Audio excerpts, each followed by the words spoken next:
what's up guys? My name is Zach and today I am driving a 1961 Chevy Corvair Greenbriar. Behind me is a 2.4 liter air-cooled flat 6 as well as a 4-speed manual transmission. Now I am super excited to be making this video because the Greenbriar is very interesting. The Corvair on its own is very interesting. This is a one family vehicle and has tons and tons of quirks to share with you. And so I'm excited to show this car off, what it was and why it failed in the 1960s. But if you would like to submit your own vehicle, you can head on over to my website, zackpradel.com/submit.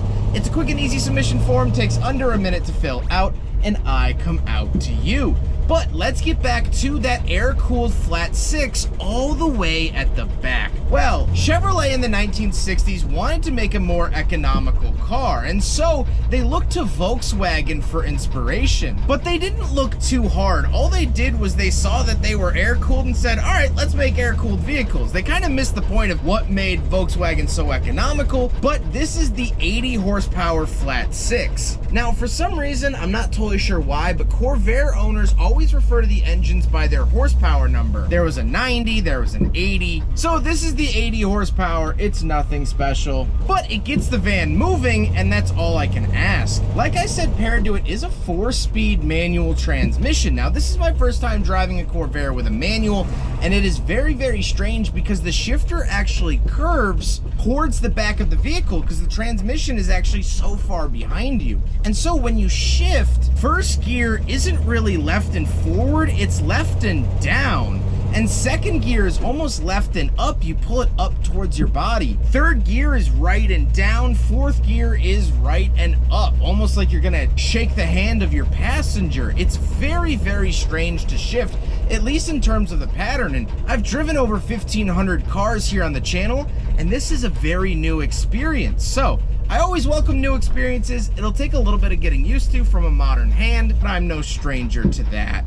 Last but not least, the Greenbriar Corvair is rear wheel drive. So how does it feel to drive the Chevy Corvair Greenbriar? Well, like I said, the shifter's weird and the engine is weird because it's so far behind you. It sounds like someone's tailgating you with an angry ticking time bomb, but it's actually just you. But something for the Greenbriar specifically is the fact that it's actually a cab over van, and so you take bumps and turns very differently because you're actually sitting on top of the front wheels. You're also sitting on top of the gas tank, which we won't talk about, but you kind of have to start turning after your body is a majority way through the corner. It's very strange. If you turn like a normal car, you're gonna turn too early and clip a curb or clip something else. And so if you're unfamiliar with cab overs, this is gonna be a very new experience for you. Oh, and also don't mind the ticking. The speedometer just likes to do that.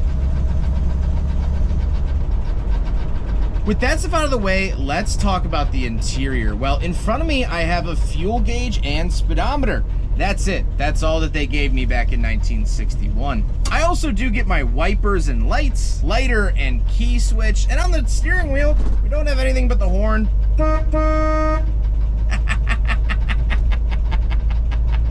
I love it. I love it, love it, love it. On the door, we just have the smoker's window, crank for the window, and latch get in and out. And moving into the center, we just get an ashtray. That's it. Just an ashtray. Now down below, I do have an aftermarket 8-track player to really bring it into the modern age. And down on the floor, we have that shifter, but like I said, it actually curves down under you to send that transmission selection all the way to the back of the vehicle. The bench seat is very comfortable. This is the original material. Not only does this vehicle only have 32,000 miles on it, but it had a seat cover on it from about 1962 until 2023. These had seat covers, and so the original fabric has been meticulously maintained and unveiled for this video here today, which I am very thankful for. However, there are no cup holders up front here in the Corvair Greenbriar, so it fails, but that's to be expected. Now, this is an 8-door van. Yes, you heard that correctly. There are 8 doors on this van, and so let's hop into the back and take a look back there. All right, so I'm actually gonna do this part of the video standing up because it is kind of interesting. So turn the handle, open up this door, And then you come in here and you can open up this door. So this is known as the 8-door Greenbriar because 2 doors here, 2 doors back there, 2 doors at the front, and 2 doors at the back. So once we are in here, as you can see, it has 2 benches facing each other. Now you can flip this bench around and make it a 3-row van, a more traditional minivan. However, this is how it's set up currently, and so we can crawl in here. It does have green shag carpeting, which I love, but this was actually added in the 70s by the owner's uncle. Like I said, one family. But they put it like this for family road trips, and they would actually put a table here in the center, and you could play cards, you could enjoy each other's company, and whatnot. Open up that door, then you could open up that door and get out the other side, and as you can see, doors on either side. Very, very cool, very retro, and I love that a lot. But let's talk about the rear. So our final 2 doors to talk about, again, push button here, open it up, button in here, open it up, and here, oh, a little bit of wind there.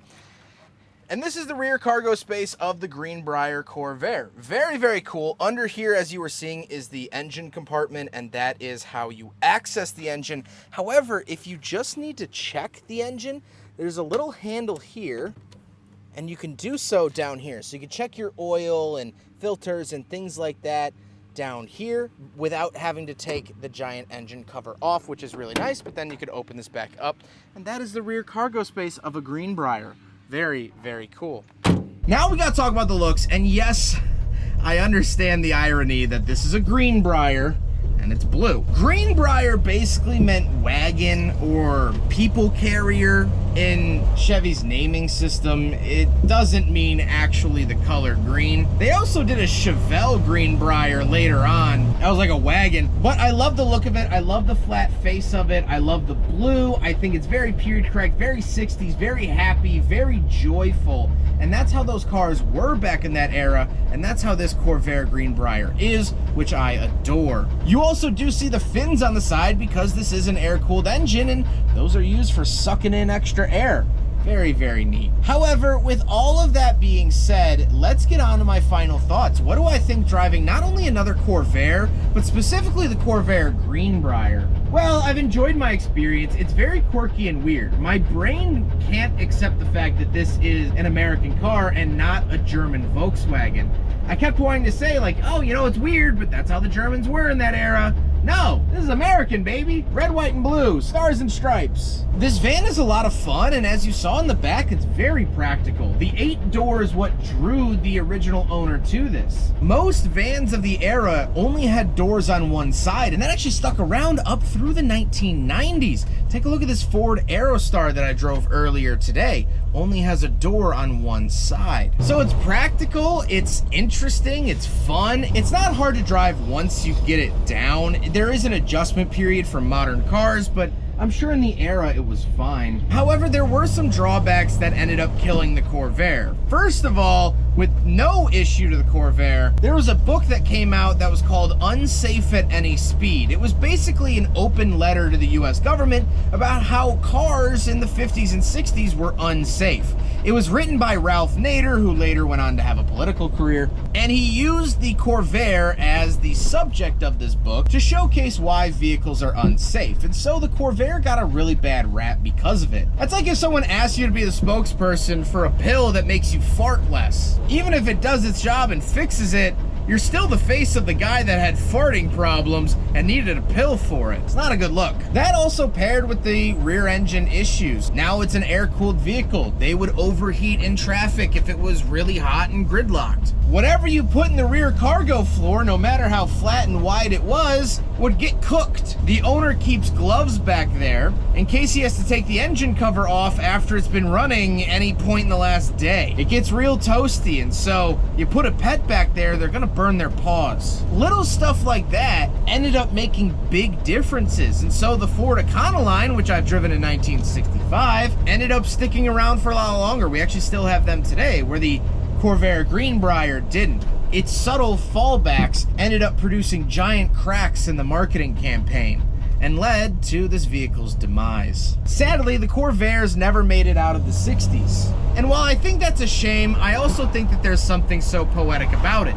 It's so unapologetically 60s that this van really only could have existed in that era. And unfortunately, it only got the chance to. But here today is a low mileage, very well kept Corvair Greenbriar for your viewing pleasure. And I truly hope that you enjoyed it. Huge thank you to CJ for letting me take out his Greenbriar. I know how much this Corvair means to him and his family. His grandfather bought it brand new in 1961. And so it's been a piece of his history. And now it's a piece of the Shooting Cars alumni. And I am so grateful. I've reviewed so many of his cars here today that you've either probably seen on the channel or will see very shortly. So I am very, very appreciative of CJ. But I hope you guys enjoyed the video. Don't forget to rate the video, comment on the video, and subscribe if you really liked it. Take care, guys.